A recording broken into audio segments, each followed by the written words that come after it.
All right, it is time for an SME discussion, and we have Sunkanmi Olarewaju.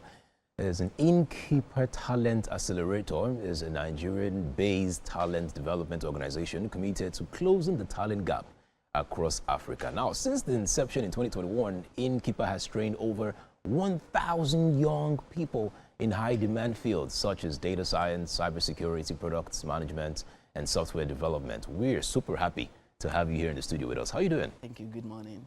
Good morning. I'm excited to be here this morning. Oh, that's awesome. No, let's talk about the importance of having talent for SME. All right, now I am a young talent myself, and I understand that having the right talents for every SME is super important. How important is it to have talents? Okay, so having the right talent in every organization is super important because the success of every organization depends on the kind of people that they have in. Because at the end of the day, it's those people that will put whatever product and services you're dishing out to your customers or to your user, they are the one that will frame it. Now, in terms of, there's something they call quality management. Okay. These are the same people that ensures that the same thing, the expectation of your client or your user are met. So meaning they need to have the right skill, they need to have the right knowledge for them to be able to deliver this. And again, we are in a world that is evolving, changing, customer tastes are changing, things are changing, technology is sweeping everyone off and the rest. So there's a need for you to ensure that your talent, your staff, are having the right skill they need to. So I'm not a very big fan of interviews, auditions as well. I don't believe that you can actually get the right talent through interviews sometimes, because I feel that sometimes when people are under pressure, they do not give the best answers or the best results. Same way with exams, because some people will tell you, oh, it's based on your certificates, based on what you've studied and all that. But what are the criteria to actually look at someone, or before you pick the right talent, before you say, okay, this person is the right talent? What are some steps to take before you can actually choose someone as the right talent? All right, so for us at Innkeeper, these are the things we look at from the very beginning, that we say, you know what, we want to ensure that every talent that is passing through us or anybody that is coming through us have the technical skill, has the social skill, has even the business skill, creativity as well.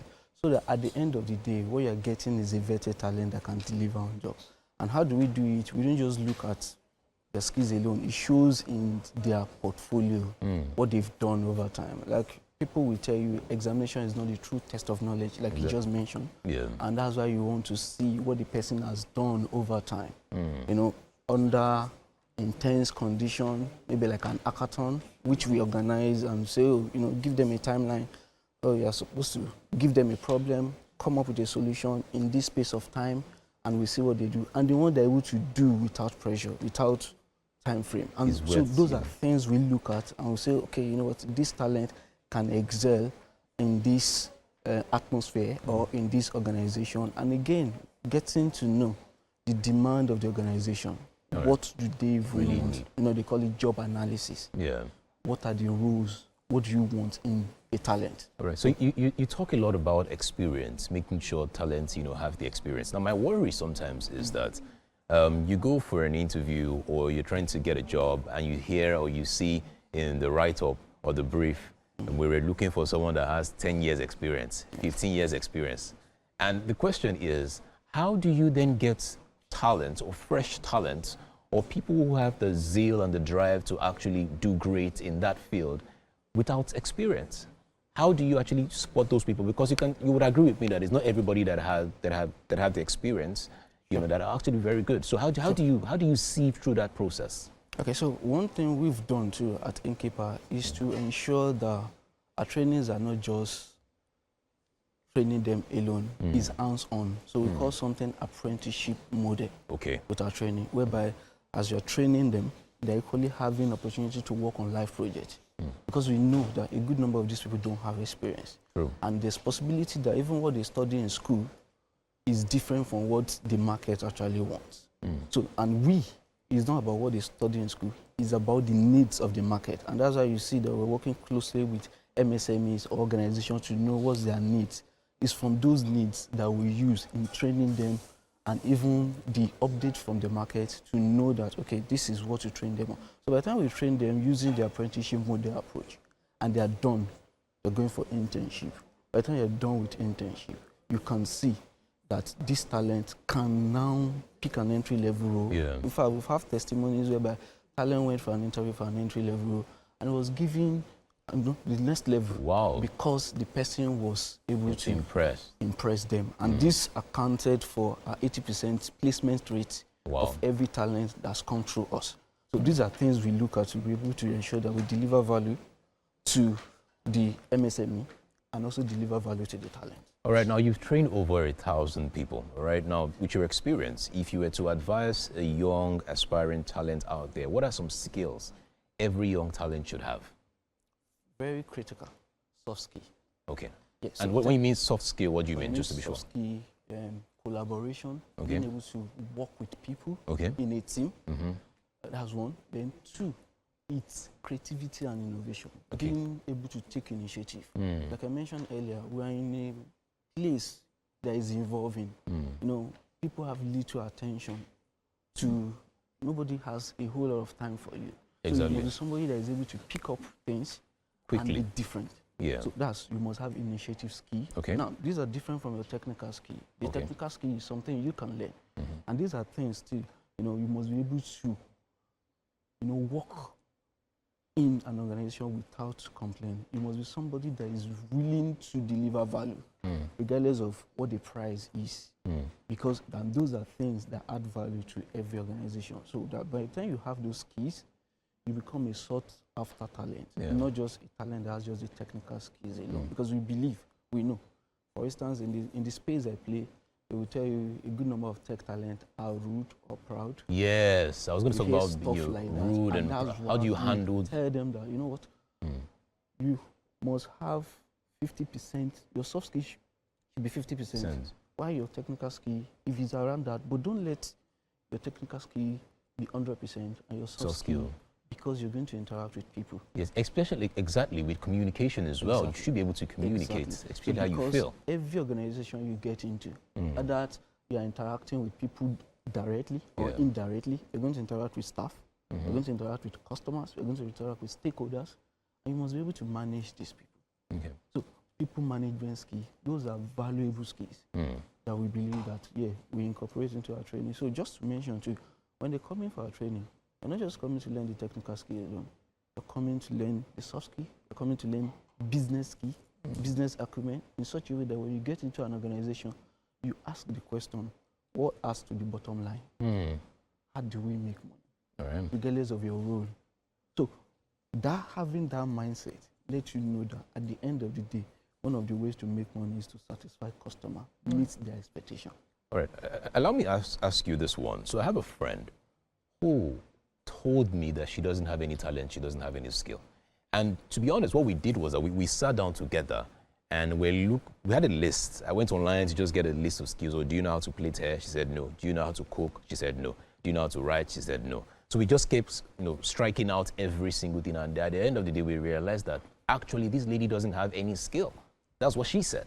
And I'm just wondering here as a friend and meeting someone like you who is well experienced, what advice do I give someone like that who wants to do something but feels like they have nothing to offer? Okay. So we've had similar cases in the past, whereby, so there's something we call counseling that are into. Okay. Going through, even try to know what you've done. Okay, you know what? Talk me through the stages from when someone joins or wants to join after you've probably seen the website online, or just talk me through the two different stages. Fantastic. So for instance, when you come in and let's say you see our stuff and you register, the next thing we're going to do is to give you a call. Okay. Now, we even try to know why you pick a particular course that you picked. And this is just to ensure that there's a skill and, wherever you've picked, there's a match. So that there's nothing like there's any imbalance, yes. So we try to know why. So when we're able to establish that, we move to the next stage of onboarding, which is, of course, maybe you've made the payments, if it's a paid training, or even a sponsor training. So we try to take you through the onboarding. by the time we start the onboarding, there are materials that we share with you to keep you abreast of whatever interest, whatever skills you say you want to learn. And so this material is just to achieve what we call recognition of prior learning. Okay. Now we run a cohort-based training where we have peer-to-peer because we believe that's one of the best ways of learning, where you have other people in your cohort that you can learn from. So because we run that, we know that the level of experience of everybody will not be the same. Absolutely. So we recognize that. So in doing that, how do we match this gap is to us ensure that that content or the materials, the people you interact with, even before the start of your class, that helps you to speed up to a certain level as your class is starting. So if your class is starting, in between it, there's what we call baseline test that we're going to do for you, just to know, again, where you are. Yeah. And from the baseline test, you get into the training, by week 2, we're conducting another test for you. And this test is just to know how you are faring. We do a survey form, a feedback form to know how you are doing. And also, start other classes like the business class, the entrepreneurship class, we start the soft skill class, we start the employability class, which is, how you can become employable, where you have your mock interview and every other thing that you need. So we start all those ones from week 2 of your training while you're having your technical skill. So there's an assessment in week 3. There's 3 different assessments before your capstone project. And when you're done with your capstone project, in between 2, you're going to be put in groups. It is a lot. It is. You have opportunity to interact with other people within your cohort. So we've seen cases whereby because we put people in team, businesses are sprung forth from that conversation within. Wow. Not 1, not 2.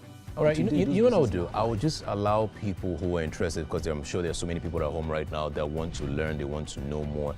I would just say that you can just follow you and more on social media and then ask more questions so that it's easier to communicate and get more of this across. Awesome. There is a lot. Wow. It is important. It's important that you have these skills as a talent, for SMEs especially. Thank you very much for coming again on the show. We're super happy to have you again. Thank you. Guys, do not go anywhere. The show continues. It's Wake Up Nigeria. Yes. We'll be right back after the short break.